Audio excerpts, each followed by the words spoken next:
Let me talk to somebody who's sitting there right now with a broken heart, replaying conversations, asking, why wasn't I enough? Let me tell you something real simple but real powerful.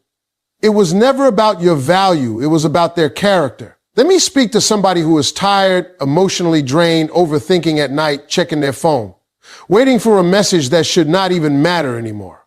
Because when somebody plays with you, when somebody disrespects your heart, your time, your loyalty, the first battle is not with them. The first battle is with you. Because what most people don't realize is this. The real damage is not what they did to you. The real damage is what you start doing to yourself after they do it. You start chasing. You start explaining. You start overgiving. You start trying to prove your worth to somebody who already showed you they cannot recognize it. And I need you to hear this clearly. The moment you start chasing someone who has already disrespected your value, you are not fighting for love anymore. You are fighting against your own dignity. And let me tell you something I've learned about life and people. You can never convince somebody to value what they are committed to misunderstanding. Because when a man or a woman plays with you, they are not confused about your value. No, no, no. They are very clear. They just believe you will accept less. They believe you will stay. They believe you will adjust, tolerate, forgive, and keep giving chances until you forget what you deserve. And that is where you have to stop the cycle. See, I need you to understand something powerful here. Every time you chase somebody who is pulling away, you are not bringing them closer. You are pushing yourself further away from your own worth. Because now your emotions are tied to their inconsistency. Now your peace depends on their attention. Now your happiness depends on their mood. And that is not love. That is dependency. And let me tell you something that might sting a little, but will save you a lot of pain in the future. If somebody truly values you, you will not have to chase them. You will not have to beg for consistency. You will not have to question your position in their life every single day. Because real love does not confuse you like that. Real love does not make you feel like you are competing with other options. Real love does not make you feel small just to feel included. So when you find yourself chasing, when you find yourself overthinking, when you find yourself constantly trying to fix how they see you, that is your sign. Not to try harder, not to love deeper, but to step back and wake up. Because what you are actually chasing is not them. You are chasing the version of them that you created in your mind when things were good. You are chasing the potential. You are chasing the memories. You are chasing the idea of what it could have been. But reality is standing right in front of you, and reality is showing you how they are treating you right now. And I need you to hear me when I say this. You cannot build a future on somebody's potential while ignoring their present behavior. Now listen closely. The strongest move you will ever make in your life is not getting revenge. It is not arguing. It is not proving a point. The strongest move you will ever make is stopping the calls, stopping the texts, stopping the explanations, stopping the emotional begging, stopping the availability. And for someone who is inconsistent with your heart, because silence is powerful, distance is powerful, growth is powerful. When you stop chasing, something happens. You start seeing clearly. You start realizing how much of your energy you were wasting. You start noticing how much peace you lost trying to maintain something that was never stable in the first place. And that is when you begin to rise again. Because the truth is, the moment you stop chasing somebody who disrespected you, you start attracting a better version of yourself, a stronger version, a calmer version, a version that does not beg for attention because it understands value, does not beg to be seen. And let me tell you something else. The people who played with you, the ones who took your love for granted, they don't expect you to stop. They expect you to keep coming back. They expect you to stay stuck. They expect you to forgive without change. But the day you stop, that is the day you change the entire story. Because now they are no longer in control of your emotions. Now they are no longer the center of your attention. Now they are no longer your focus. And that shift right there is what creates regret, not your anger, not your words, your absence, your growth, your peace. And I want you to understand something deeply. You don't have to destroy somebody who played with you. Life handles that part. Your job is to rebuild yourself so completely that you no longer recognize the person who tolerated that treatment. So stop chasing what walked away from your peace. Stop chasing what confused your heart. Stop chasing what made you question your worth. Because the real win is not getting them back. The real win is getting yourself back. Ladies and gentlemen, let me talk to you about something that most people don't understand until it's too late. And that is the power of silence after disrespect. Because when somebody plays with your emotions, when somebody treats your loyalty like it is, optional, your first instinct is to speak louder, explain more, fight harder, and prove your worth. But I'm here to tell you, the moment you start over-explaining yourself to somebody who already decided not to value you, you have already stepped out of your power. Silence is not weakness. Silence is strategy. Silence is protection. Because every time you try to convince somebody to see your value, you are actually revealing that you don't see it clearly yourself in that moment. And I need you. And to understand something very important about life and relationships, real recognition does not require a speech. Real love does not require a presentation. Real respect does not require begging. When somebody truly sees you, you don't have to explain your worth repeatedly. You don't have to prove your loyalty every week. You don't have to question your position in their life every time they change their behavior. So when you find yourself in a position where you are constantly trying to remind someone how good you are, how loyal you are, how much you care, that is not love anymore. That is emotional exhaustion. And what happens next is dangerous if you don't catch it early. You start losing yourself. You start reacting instead of living. You start checking your phone like it controls your peace. You start measuring your self-worth based on someone else's attention. And that is the moment you stop being powerful and start becoming emotionally dependent. But let me show you something. Stronger than emotion, discipline. Discipline is when you feel like calling them, but you don't. Discipline is when you feel like explaining yourself again, but you stay quiet. Discipline is when you want to go back, but you remember how many times you already ignored your own value just to keep something temporary alive. Because silence does something powerful. It brings clarity. When you stop chasing, you start seeing. You start noticing patterns you ignored before. You start realizing how one-sided things really were. You start understanding that what you thought was confusion on their part was actually clarity all along. They knew exactly what they were doing. And you were the one hoping it would change. And here is where your real transformation begins, because silence forces you to meet yourself again. It forces you to rebuild your energy, your focus, your confidence. It forces you to stop living in reaction and start living in direction. And when you finally stop giving your energy to someone who is inconsistent with your heart, you start redirecting it to your future. Now, let me move to something even deeper, because silence is not the end of your power. It is the beginning of your comeback. And this is where most people get it wrong. They think the goal is to make the other person regret it immediately. But real growth does not work on revenge. Real growth works on elevation. You don't need to chase revenge. You need to chase elevation, because the most powerful form of regret is not what you say to somebody who played with you. It is what you become after they lose access to you. When you stop trying to prove a point and start building a life, that is when everything shifts. One day they are going to see you again, not in the same emotional space, not in the same broken version, not in the same energy they walked away from. They are going to see you upgraded, focused, peaceful, smiling without them, living without them, growing without them.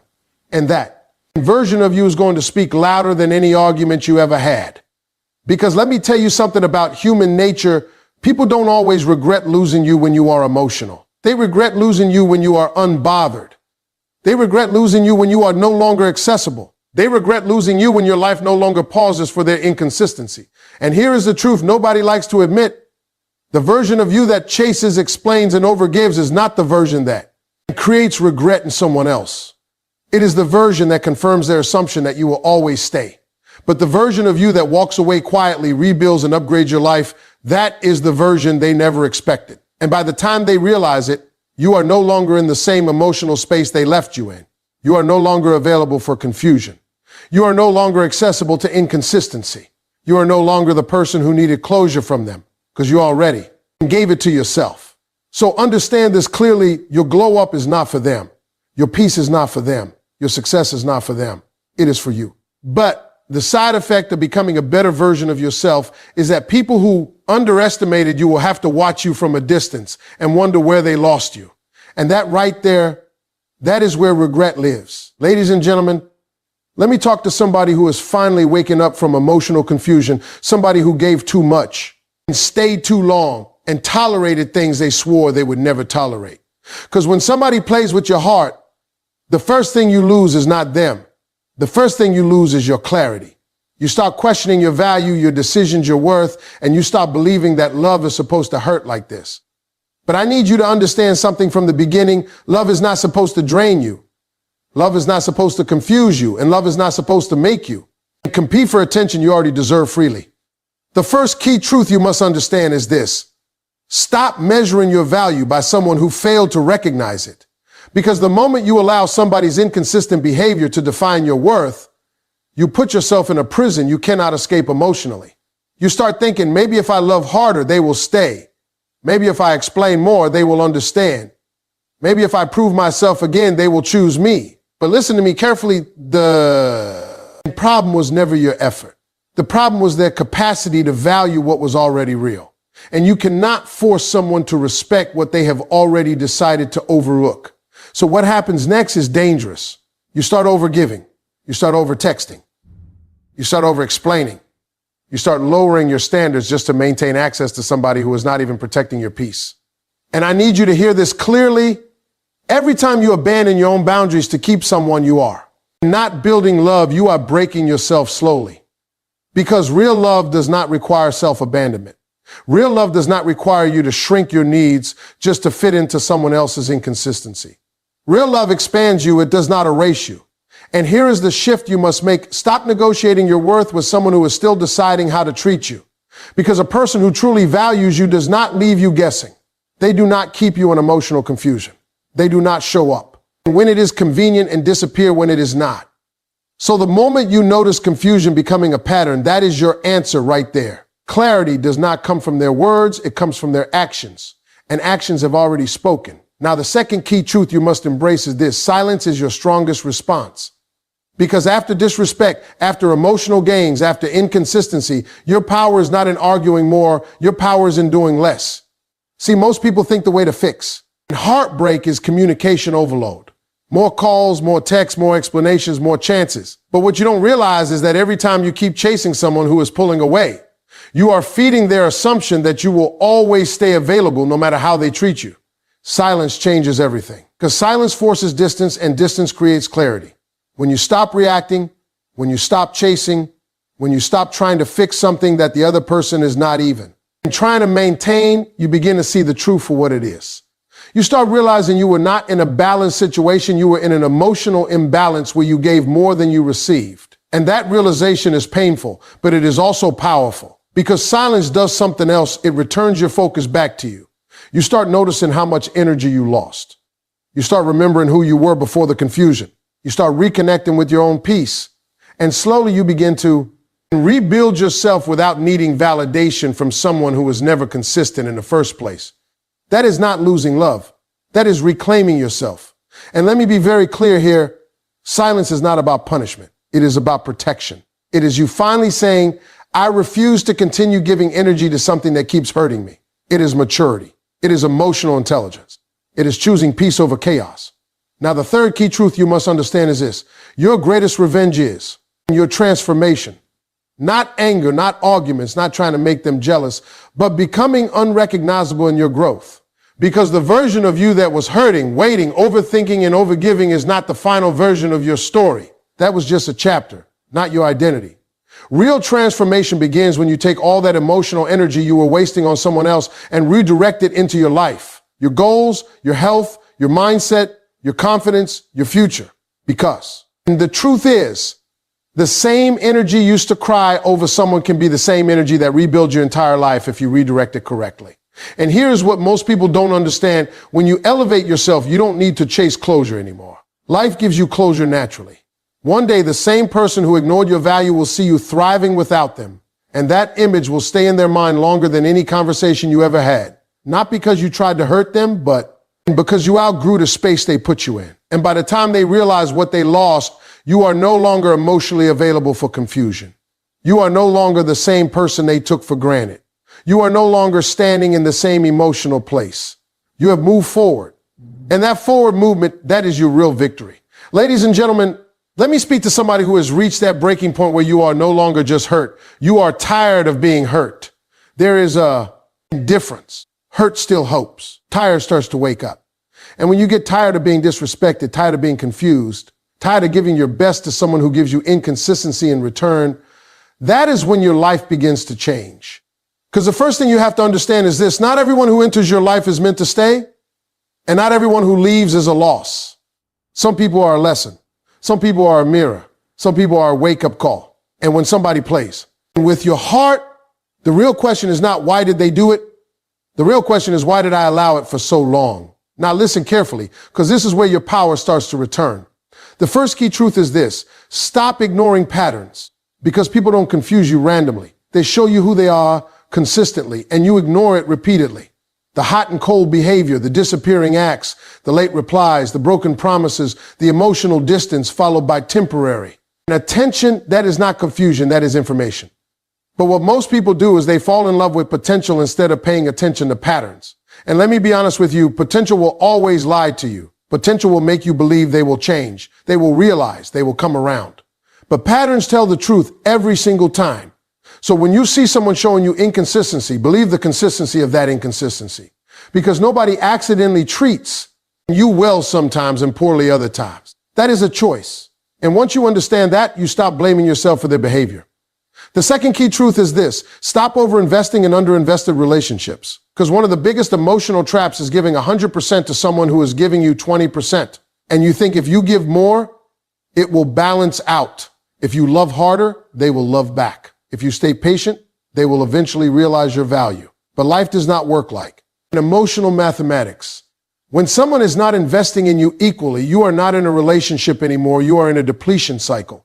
You are draining yourself trying to fill a gap that they are not even trying to close. And the more you give without receiving, the more you lose yourself. You start becoming anxious. You start overthinking everything. You start questioning your worth. And slowly, you begin to accept less just to avoid losing even the little attention you get. But I need you. And to understand something powerful, love is not supposed to cost you your peace. Love is not supposed to make you feel like you are begging for consistency. Love is not supposed to feel like you are constantly trying to earn basic respect. So the moment you realize you are over-investing, that is the moment you need to pull back, not push harder. The third key truth is this: emotional detachment is not cruelty, it is clarity. Because when you detach emotionally from someone who is inconsistent, you are not becoming cold, you are becoming aware. You are finally stepping out of illusion and stepping into reality. And reality sometimes hurts, but it heals you in ways illusion never could.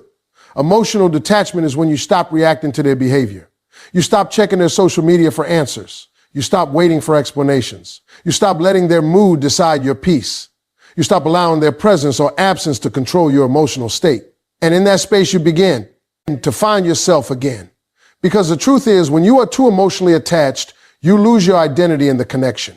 You start thinking about them before you think about yourself. You stop prioritizing them over your own needs. You start adjusting your life around their inconsistency. But when you detach, you come back to yourself.